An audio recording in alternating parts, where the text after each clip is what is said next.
Qeveria ka prezantuar një program të rimbështetës për bizneset e vogla dhe të mesme, i cili synon të lehtësojë aksesin me kredi përmes normave të ulta të interesit në garanci shtetërore. Gjatë ceremonisë së nënshkrimit të marrëveshjes për programin dyfishon ndërmarrjen tënde, kryeministri Edi Rama bëri të ditur se linja e re e financimit do të ofrojë kredi me interes të kufizuar nga 2 deri në 3%. Sipas tij, kjo nismë do të mbështetet nga një garanci sovrane e shtetit shqiptar, e cila do të mbulojë nga 30 deri në 70% të risku të kredis në varësi të vlerësimit të projektit. Për ndërmarrjet e vogla të mesme, do të vihet në dispozicion një linjë kredie me një interes minimal 2% dhe maksimal 3%, dhe këtu edhe i herë kërkojmë bashkëpunim dhe solidaritet të plot nga ana juaj, por natyrisht e shoqëruar me një garanci sovrane të qeverisë shqiptare për të ulur në mënyrë kuptim plot riskun e kredisë për bankat. Një garanci sovrane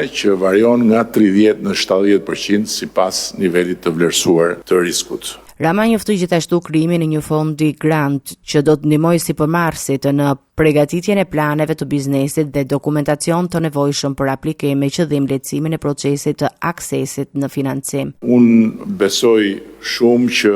edhe një fond grant i cili do të vendoset në dispozicion për të hartuar planet e biznesit, pra për të ndihmuar ndërmarrjet e vogla të mesme për të bërë aplikimet e tyre, do të vi si vlerë e shtuar në lehtësimin e marrëdhënies mes subjekteve dhe bankave. Natyrisht që ky grant do duhet të administrohet në mënyrë të koordinuar që të kuptojmë eksaktësisht edhe se çfarë ka më shumë për të mësuar në këtë proces. Duke u ndalur tek treguesit e kreditimit, Rama u shpreh se është dyfishuar kapaciteti financues i ekonomisë nga bankat e nivelit të dytë, që tregon se ekonomia është në gjendje të shëndetshme dhe me potencial në rritje të mëtejshme, po ashtu kreditet këqija kanë rënë në nivele të papërfillshme.